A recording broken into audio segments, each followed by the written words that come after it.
Hello students, मैं हूं मत्सना जागृत और मैं वेलकम करती हूं आपका मेरे YouTube channel library science with मत्सना जागृत में। आज हम पढ़ने वाले हैं हमारी फर्स्ट यूनिट पुस्तकालय एवं सूचना विज्ञान की नींव, foundation of library and information science. इस चैप्टर के अंदर हम पढ़ेंगे सूचना की अवधारणा और सूचना की आवश्यकता तथा सूचना के उद्देश्य तथा सूचना शब्द कहाँ से उत्पन्न हुआ है, सूचना शब्द की क्या परिभाषाएं हैं, सूचना शब्द क्या है, सूचना शब्द लाइब्रेरी में किस प्रकार से जुड़ा और यह लाइब्रेरी के लिए किस प्रकार से उपयोगी है। आज हम इसके बारे में इसमें बात करेंगे। तो चलिए स्टूडेंट्स स्टार्ट करते हैं। हमारा फर्स्ट पॉइंट आता है सूचना क्या है। तो सूचना वह एक विचार है जो मनुष्य अपने चिंतनशील मस्तिष्क में सोचकर वो उस विचार को प्रकट करता है। जो विचार प्रकट किया जाता है वही इंफॉर्मेशन के रूप में सामने उभर कर आता है, उसे हम इंफॉर्मेशन कहते हैं। जैसे किसी भी बात को हम पहले किसी भी व्यक्ति द्वारा वो बात कही जाती है तथा उसके बाद में वो इंफॉर्मेशन में बदल जाती है, उसे ही हम सूचना कहते हैं। जैसे कि मनुष्य एक चिंतनशील प्राणी है, इसके मन में निरंतर विचार आते रहते हैं, इन्हीं विचारों को सूचना कहा जाता है।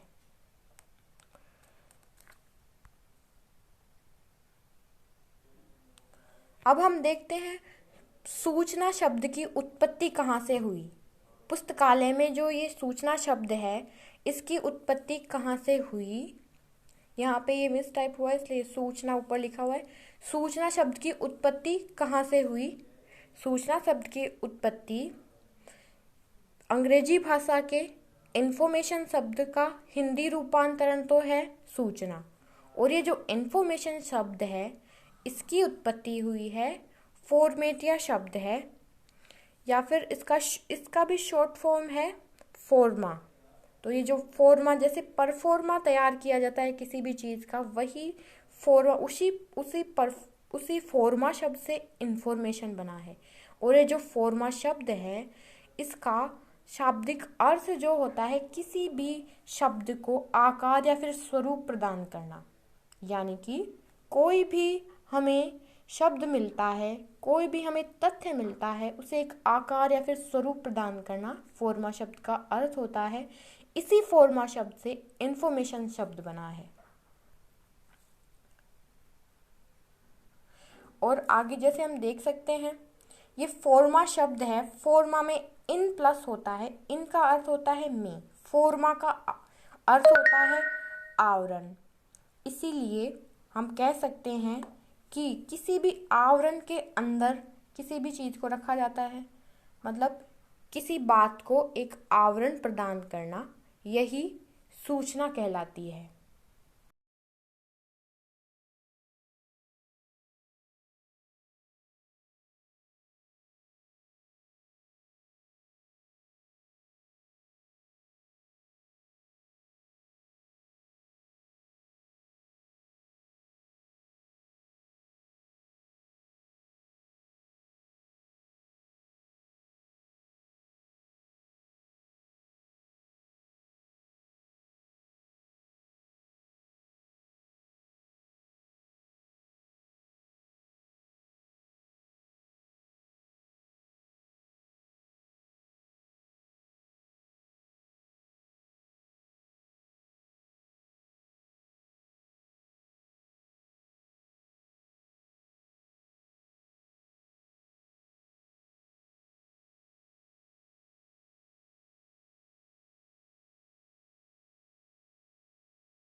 अब हम देखते हैं सूचना की अवधारणा और परिभाषा।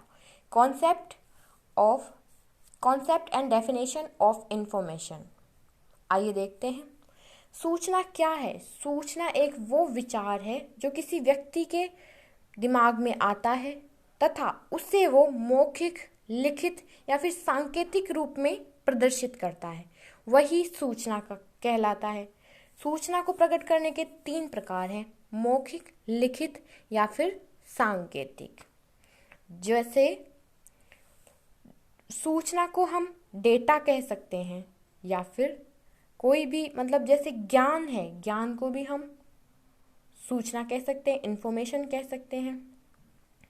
उसी प्रकार से मनोवैज्ञानिक आधार पर सूचना मानव मस्तिष्क का ही एक उत्पाद है जो कि मनुष्य के मस्तिष्क से निकलता है। जैसे हमारे विचार ही सूचनाएं कहलाती हैं।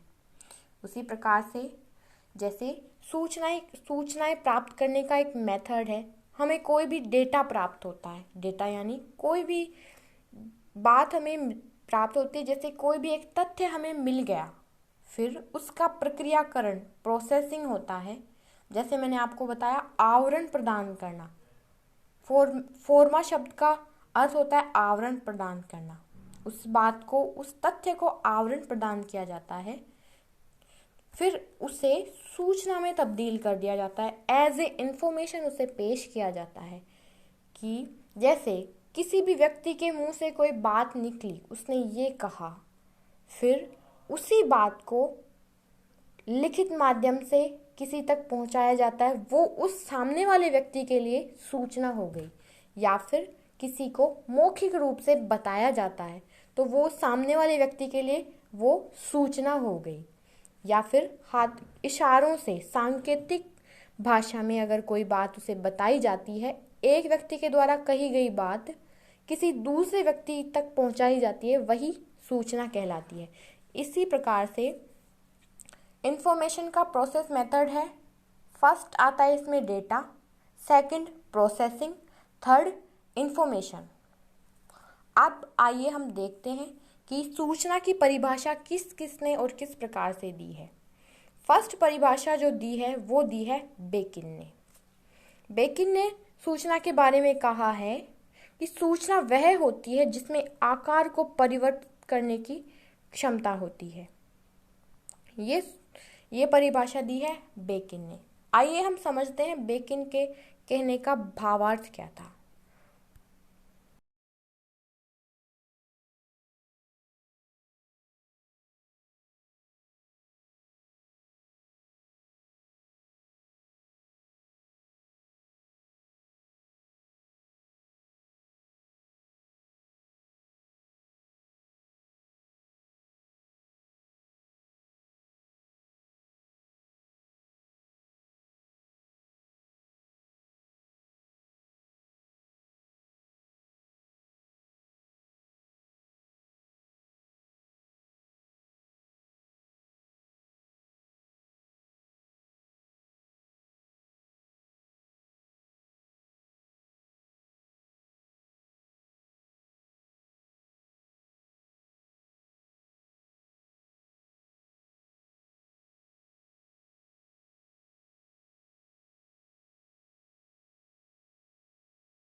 जैसे कि बेकिन ने बताया, सूचना वह होती है जिसमें आकार को परिवर्तित करने की क्षमता होती है।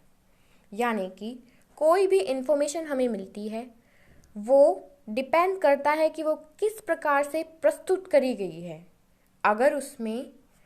अगर वो लिखित रूप में हमारे सामने प्रस्तुत की जाती है तो उस सूचना को किसी भी वो सूचना जहाँ से आई है, जो डेटा मिला है, हो सकता है कि उसमें कुछ ना कुछ फेरबदल करके सूचना को अगर प्रस्तुत किया जाता है तो वो सूचना बिल्कुल डिफरेंट हो जाती है मूल डेटा से।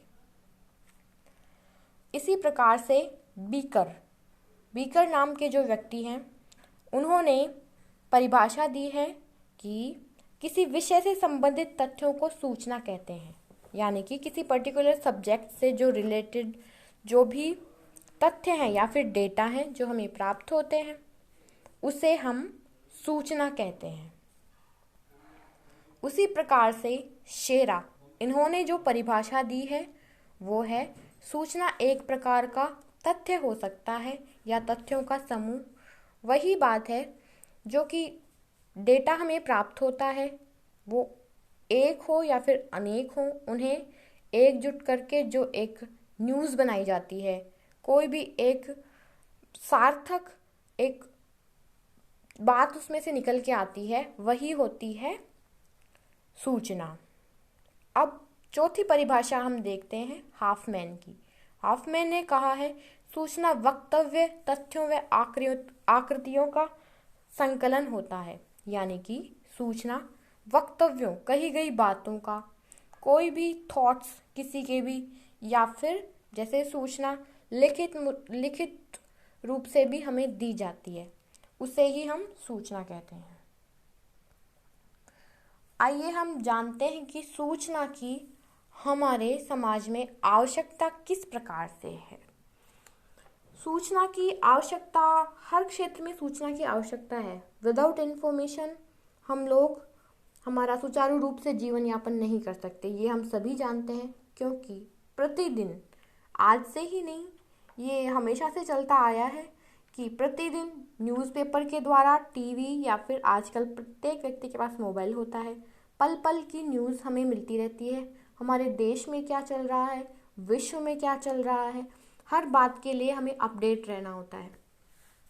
इसे ही सूचना कहते हैं। सूचना के बारे में लगभग सभी जानते हैं, लेकिन फिर मैं आपको बताती हूँ। फर्स्ट पॉइंट है, शिक्षा एवं अनुसंधान के क्षेत्र में, एजुकेशन एंड रिसर्च के क्षेत्र में सूचना का क्या महत्व है। शिक्षा एवं अनुसंधान के क्षेत्र में सूचना की तीव्र रूप से आवश्यकता होती है। शिक्षा ग्रहण करने वाले छात्रों को सूचना की आवश्यकता उनके पाठ्यक्रम से संबंधित होती है। जो उनका सिलेबस है उसके अनुसार उन्हें सूचना की इन्फॉर्मेशन की आवश्यकता होती है, जिससे वे अपने शैक्षणिक अध्ययनों को आगे बढ़ाते हैं तथा परीक्षाएं उत्तीर्ण करने के लिए विशेष रूप से सूचना की आवश्यकता होती है। इसके साथ ही अध्यापकों को छात्रों को शिक्षा प्रदान करने के लिए सूचना की आवश्यकता होती है। जैसे छात्रों को सूचना की आवश्यकता होती है, उसी प्रकार से शिक्षकों को आवश्यकता होती है। शिक्षकों को भी डेटा एकत्रित करके पहले खुद स्टडी करके फिर स्टूडेंट्स को पढ़ाना होता है। इसी प्रकार से शिक्षा के लिए इंफॉर्मेशन का बहुत ही ज़्यादा उपयोग है। अनुसंधानकर्ता को भी इंफॉर्मेशन की बहुत आवश्यकता होती है, क्योंकि अनुसंधानकर्ताओं को जो प्रेजेंट में जो एक्टिविटीज़ चल रही हैं, किस किस चीज़ पे अनुसंधान उन्हें करना है और जिस पे अनुसंधान करना है वो उसकी स्थिति प्रेजेंट में क्या है, इसके लिए उन्हें सूचना की अति आवश्यकता होती है। अब हम देखते हैं शासकीय अधिकारीगण, गवर्नमेंट ऑफिसर्स। जो एक गवर्नमेंट ऑफिसर्स होते हैं, इनके लिए सूचना की आवश्यकता अत्यधिक होती है। सरकारी विभागों के अधिकारी, जो उन विभागों के प्रबंधक, मैनेजर होते हैं, उनको सही निर्णय लेने के लिए सूचना की आवश्यकता होती है। उनके अपने कार्य को सुचारू रूप से करने के लिए और जिस पोस्ट पे वो हैं उसको अच्छी तरीके से निभाने के लिए उन्हें इन्फॉर्मेशन की आवश्यकता होती है। जैसे कि कोई आईएएस ऑफिसर है, और उसे ये पता ही नहीं कि वो जहाँ पे है उस डिस्ट्रिक्ट में किस प्रकार की प्रॉब्लम्स लोग फेस कर रहे हैं, किस किस चीज़ की इन्हें आवश्यकता है। इसीलिए उसे डेटा एकत्रित करना पड़ता है, सूचना लेनी पड़ती है। उसी प्रकार वो अपना कार्य सुचारू रूप से कर सकता है। अब थर्ड पॉइंट आता है व्यावसायिक व्यक्तियों के लिए, प्रोफेशनल पर्सन्स के लिए सूचना किस प्रकार से आवश्यक है। जो व्यावसायिक व्यक्ति होते हैं जैसे डॉक्टर, वकील, इनको सूचना की आवश्यकता अपने व्यवसाय को आगे बढ़ाने के लिए होती है। डॉक्टर के लिए आयुर्विज्ञान जैसे मेडिकल साइंस में होने वाले नवीन विकासों की अत्यंत महत्व होता है इनके अपने कार्य करने में। क्या क्या चीज़ें बढ़ रही हैं और इन्हें इन्फॉर्मेशन की स्पेशली इसलिए ज़रूरत होती है कि जो डॉक्टर है, जैसे प्रेजेंट में जैसे महामारियाँ चलती हैं, कभी डेंगू, कभी मलेरिया, तो उस हिसाब से उन्हें अपडेट रहना पड़ता है कि इस वक्त ये मरीज़ ज़्यादा आ रहे हैं, तो हमें ये सारी दवाइयाँ अपने पास में रखनी अति आवश्यक है। जीवन स्तर में वृद्धि, इसके लिए अपनी जिस सोसाइटी में हम रह रहे हैं आजकल जीवन स्तर लोगों का बहुत ही उच्च हो चुका है।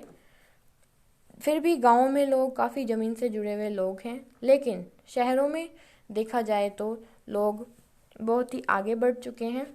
इसीलिए उन्हें अपने जीवन स्तर को सुधारने के लिए भी, प्रत्येक चीज़ को जानने के लिए, सूचना से व्यक्तियों के जीवन स्तर में अत्यधिक सुधार आता है, क्योंकि विभिन्न संस्थानों तथा अनुसंधान केंद्रों में किए जा रहे अनुसंधानों के परिणामों के फलस्वरूप उच्च श्रेणी का उत्पादन संभव हो सका है।